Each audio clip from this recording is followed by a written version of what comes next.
Le Premier ministre Ilunga Ilunkamba a réuni ce jeudi 25 juin 2020 en son cabinet de travail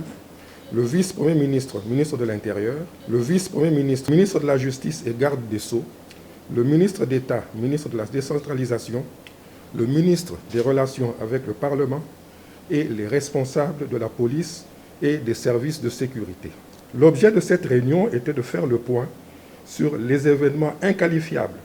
qui se sont produits aux abords du Palais du Peuple et dans certains quartiers de la ville de Kinshasa les mardis 23 et mercredi 24 juin 2020. En effet, durant ces 2 jours, des groupes de personnes se déplaçant à moto ont tenté de prendre d'assaut le Palais du Peuple, siège du Parlement de la République, créant du désordre et empêchant les élus légitimes du peuple de se consacrer au travail pour lequel ils ont été élus.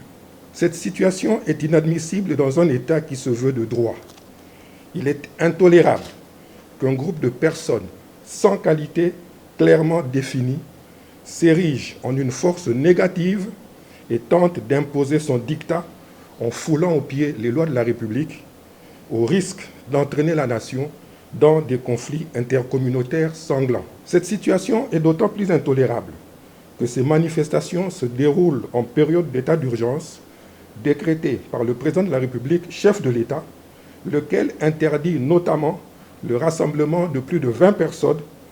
dans les lieux publics. Face à cette situation, le Premier ministre, chef du gouvernement, a pris les décisions suivantes. Primo, instruction est donnée au vice-premier ministre, ministre de l'Intérieur et Sécurité, de veiller de manière permanente à l'inviolabilité du siège du Parlement